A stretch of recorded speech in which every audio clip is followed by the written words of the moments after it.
Yeah, I need this Newfantalk shit wrapped up immediately as fast as physically possible because the levels that it has reached has been absolutely extreme. Now, for those of you who are not in the know, Sonic Twitter has basically started, I want to say, about a gang war. Gang war, race war, demographic war, age war, and it all stems from the creation of this hashtag called Newfantalk. And basically, Newfantalk is intended to, I guess, reply and differentiate someone who grew up with the franchise primarily before Roger Craig Smith took over as the voice of Sonic, and the people who grew up in the 2000s era, and the people who were there for the 90s, okay? That is what Newfantalk is meant to differentiate. Now, typically, Newfantalk is used with people who push common talking points that are, let's just say, devoid of any nuance or experience. These takes come from people who usually got into the franchise with more recent releases like fucking Sonic Dash. Yes, that is a real thing. There are people who have gotten into the franchise over games like Sonic Dash. You not ask me how that works, I couldn't tell you. And, well, I get the sentiments of Newfantalk and what it's trying to do and what it's trying to accomplish. At the end of the day, it inherently come across as gatekeepy, pretentious, and elitist. And to me, Newfantalk is emblematic of the exact type of behavior you would have seen from Sonic fans in the 90s. Now, of course, I say this as someone who did not grow up in that era, okay? I'm not Unk status yet, but when you look back on a lot of the discourse from some of the older Sonic fans, because I grew up watching a lot of YouTube during that 2000s era, and a lot of the common complaints you see were from people who felt as if Sonic's transition to having green eyes, longer limbs, and the more modern design is a far cry from the Sonic that they grew up with. You know, Sonic with the black eyes, Sonic with the maybe rounder belly, apparently, if they grew up with the more Americanized take of Sonic. Sonic with Jaleel White as their VA, okay, stuff like that. And to me, it's funny because time is really a flat circle when you think about it. History is doomed to repeat itself unless we learn about it. Typically, when these issues arise, I think the best course of action is to educate and teach people, hey, this is how Sonic is supposed to be according to this interpretation of him from this time period.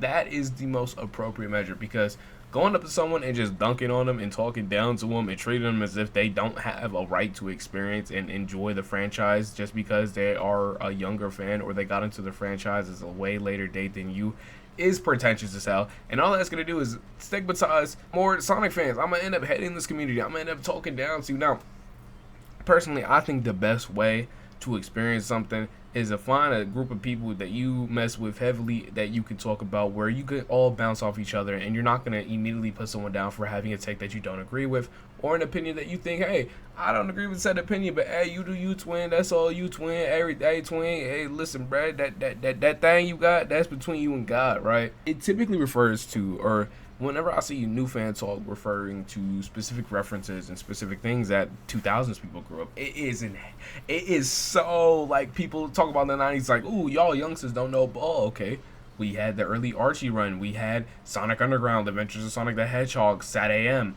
stuff like that. And now it's like, hey, okay, well, you didn't grow up with Sonic, you grew up with Nazo Unleashed, you grew up with Final Fantasy Sonic, Sonic RPG. You don't know what those are, you don't have a right to talk about anything that's going on in the franchise. And to me, that is incredibly reductive. And all that leads us to more elitism for a franchise like Sonic, where Sonic is supposed to be, or attempting to match Mario on that throne of being the titular titan of quality and good video games within the industry. Okay, and if we want Sonic to hit that threshold, we gotta stop being, and by we, I mean not me, I mean y'all, because I ain't a part of this Newfantalk argumentative opinion shit slinging contest, okay? And I feel like overall, it seems as if, at least on Twitter or other social media platforms, that people have kind of forgotten how to talk to individuals. It seems as if it's a, hey, let me go ahead and farm impressions off you. Ooh, let me ore farm and like reply with a gif and talk down to you and talk smack. When in reality, all you gotta do is be a half decent human being. It's like, hold on. Oh, when has Amy ever mentioned eating ice cream? Well, here you go. Or, hey, it was mentioned in this and that. Things like that. You don't have to be a fucking dickhead and an asshole just to get your point across. Because anything, I'm just going to look at you like a dickhead and an asshole. Because that's what you are, a dickhead and an asshole. With that Newfantalk in mind, there's also another topic that's like somewhat related that I kind of wanted to touch on real quick. And that's the rise of revisionism, okay? Now, what is revisionism? Now, typically, what do you do when you revise a paper? What is revising a paper? Essentially, it's taking details that worked, keeping them, basically applying a new coat of paint over it, cleaning some details up, taking some things out, putting some things in. That's revising, okay? If I had to put it in analogy term, revising is essentially building upon something, whether by means of dismantling something or building something back up or completely replacing it entirely. Different thing, okay? And within that kind of a Newfantalk thing, there is one subset that I agree with, and I see a lot of, I guess, newer fans attempt to rectify history of how some Sonic games were perceived and the role they had in destroying Sega's goodwill with the franchise and goodwill with the general people, the consumers. I seen a take the other day that attempted to argue that Sonic 06 did not have a hand in killing the franchise. Now, that take to me is a little bit egregious, okay? And along with that, I've seen a lot of rise of people attempting to paint Sonic 06 as this unmistakable, unforgettable masterpiece that just so happened to be strung down by, like, you know, one or two minor minuscule issues. And to me, that is absolutely egregious. That is something that needs to stop immediately. You can enjoy something and acknowledge its issues and its flaws, but to act as if those flaws were never there is inherent.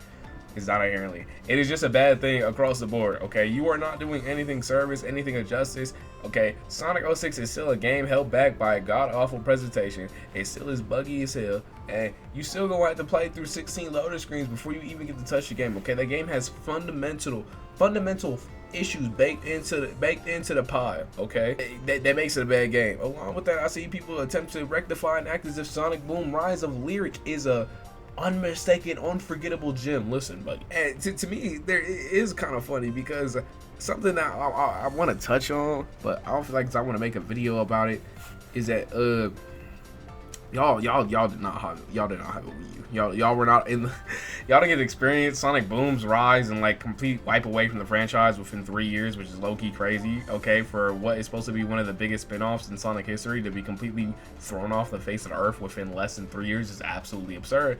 But there's a reason why that shit got thrown off, and that's because the general public wasn't rocking with it, okay?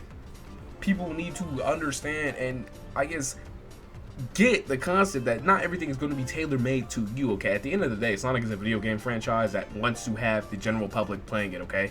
You have to cater to general audiences, and it seems as if Sonic has almost always struggled to do that. But I digress. At this point, I'm talking in circles. Y'all can beef about it in the comment section below. I low-key don't care, but I like reading the comments. Anyways, we's out of here. He's out of here. Chain chomp, no y'all.